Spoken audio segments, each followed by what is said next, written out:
تو راستے میں حضرت اسماعیل سے کہا اسماعیل مجھ سے اللہ نے اپنی سب سے پسندیدہ چیز کی قربانی مانگی ہے، تو میں آپ کو قربان کرنے لگا ہوں اور قربان جاؤں۔ حضرت اسماعیل کے چھوٹی سی عمر اور اتنے سعادت مند، عرض کی اگر اللہ نے میری قربانی مانگی ہے، میرے اللہ میری قربانی پہ اس کی رضا ہے، تو آپ میری گردن پہ چھری چلائیے۔ آج کے دور کا کوئی ہوتا تو کہہ دیتے کہ آپ خود قربان ہو جائیں، کسی اور کو کر دیں، میں کیوں ہوں، کیونکہ نبی تھے اور بیٹے بھی نبی، باپ بھی نبی۔ تو حضرت اسماعیل نے کہا کہ آپ اس طرح کریں کہ میرا منہ جو ہے نا وہ زمین کی طرف کر دیں،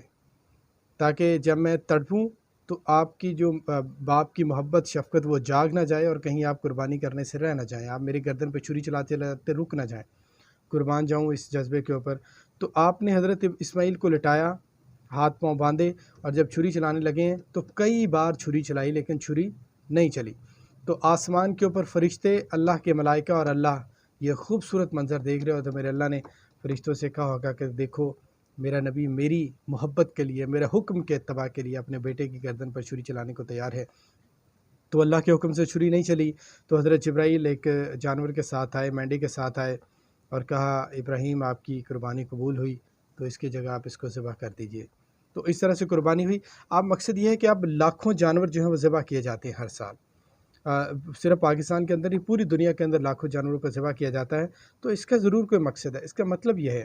کہ اللہ تبارک و تعالیٰ اپنے راستے کی طرف انسان کو اپنا سب کچھ قربان کرنے کی جانب ترغیب دلاتا ہے۔ اللہ کو حضرت ابراہیم اور حضرت اسماعیل کی یہ ادا اتنی پسند آئی کہ قیامت تک کے لیے مسلمانوں کے اوپر یہ فرض کر دیا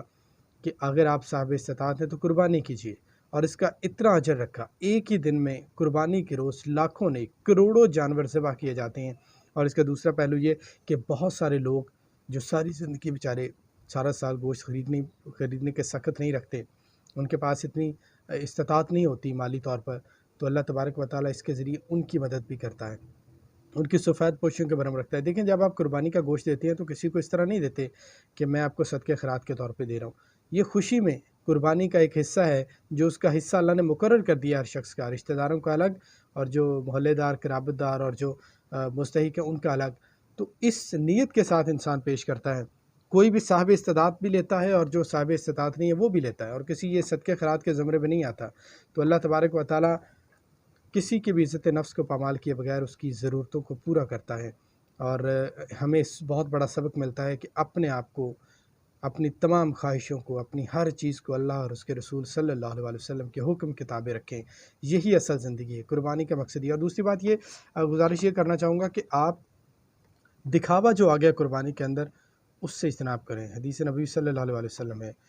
کہ اللہ تبارک و تعالیٰ صرف جو ہے اپنے بندے کی نیت جو ہے اس کو لیتا ہے، نیت آپ کی آگے پہنچتی ہے، قربانی کا گوشت یا خون آگے نہیں پہنچتا،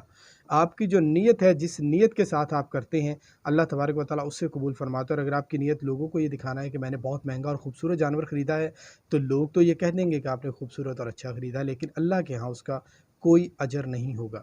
اللہ تبارک و تعالیٰ آپ کی نیت کو دیکھتا ہے، چاہے آپ چھوٹا سا ایک بکرا کریں، مینڈا کریں، یا بہت بڑا اونٹ یا 10 اونٹ کریں، لیکن اگر آپ کی نیت اچھی ہے تو آپ کا وہ بکرا ایک قربانی، ایک حصہ بھی قبول ہوگا، اللہ کے یہاں مقبولیت کا درجہ پائے گا۔ لیکن اگر آپ کی نیت دکھاوے کی ہے، رشتہ داروں کو، شریکوں کو، آپ کے جو عزیز ہیں، دوست ہیں، آپ کے جو محلے کے لوگ ہیں، اگر آپ ان کو دکھانے کے لیے اچھا اور مہنگا جانور لیتے ہیں تو آپ دنیا میں بھی خسارے میں ہیں اور آخرت میں بھی خسارے میں ہیں۔ جس دین کے ہم پیروکار ہیں وہ دین یہ کہتا ہے کہ اگر آپ اپنے بچوں کے لیے پھل لے کے آتے ہیں اور آپ اتنی استطاعت نہیں رکھتے کہ آپ اپنے ہمسائے کے بچوں کو بھی پھل کھلائیں، اور آپ کا ہمسایہ اتنی استطاعت نہیں رکھتا کہ وہ پھل خرید سکے، تو آپ پھل کھائیں لیکن اس کے جو چھلکے ہیں وہ باہر نہ پھینکیں کہ کہیں ہمسائے کے بچوں کا یا اس کا دل خراب نہ ہو۔ اس خوبصورت دین کے آپ ماننے والے ہیں، آپ کو فخر کرنا چاہیے اس کے اوپر، اور اس کی تعلیمات کے اوپر عمل پیرا ہونا چاہیے۔ قربانی کا گوشت کریں، اپنی نیت کو صاف رکھیں، اور جو لوگ مستحق ہیں، جس طرح سے اسلام نے اس کے حصے کرنے اور بانٹنے کا حکم دیا ہے، بالکل عین اس کے مطابق کریں۔ اگر آپ کے دل میں ذرا سے بھی میل دکھاوے کی آ گئی تو آپ کے سارے عمل جو ہیں وہ ضائع ہو جائیں گے۔ آپ کی قربانی، آپ کے پیسے لگانا، آپ کا اس کو ذبح کرنا، اور یہ سارا عمل جو ہے وہ بالکل اللہ کے نزدیک ضائع ہو جائے گا، کیونکہ اللہ فرماتا ہے کہ مجھے آپ کا تقویٰ پہنچتا ہے، مجھے خون یا قربانی کا گوشت نہیں پہنچتا، تقویٰ پہنچتا ہے۔ تو تقویٰ اختیار کریں،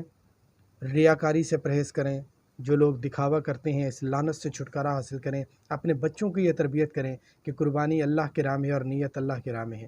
اگر آپ کی نیت اللہ کی راہ میں ہے، اس کے راہ میں قربان کرنے کی ہے، اگر آپ قربانی اللہ کی راہ میں کرتے ہیں، اپنی نیت کو خالص رکھتے ہیں، تو اللہ تبارک و تعالیٰ اس سے بڑا اجر آپ کو اور کسی چیز میں نہیں ملتا۔ اور خاص طور پر جو غربا ہے، جو مساکین ہیں، جو مستحق ہیں، ان کی عزت نفس کو ملحوظ خاطر رکھتے ہوئے ان کا ساتھ دیجیے، ان کا اللہ تبارک و تعالیٰ اگر آج ان کو وہاں پر بٹھایا آپ کو اے سی والے کمرے میں، تو کل آپ کو سڑک کے اوپر جو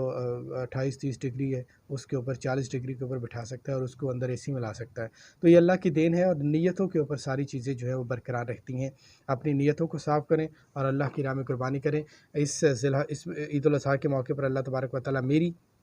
آپ کی تمام اہل اسلام کی قربانی کو قبول فرمائے، اور جو اس کی اصل روح ہے اس کو سمجھتے ہوئے ہمیں آگے بڑھنے کی توفیق عطا فرمائے۔ چینل کو لائک اور سبسکرائب ضرور کیجیے گا۔ اب چونکہ عید کا موقع تھا تو ایسی عید کے موقع کے موضوع کے اوپر جو ویڈیو ہم لے کے آئے ہیں، تو اس سے آگے انشاءاللہ جیسے جیسے وقت گزرے گا، جو ہمارے کرنٹ افیئرس کی اور ٹرینڈنگ ٹاپکس ہیں،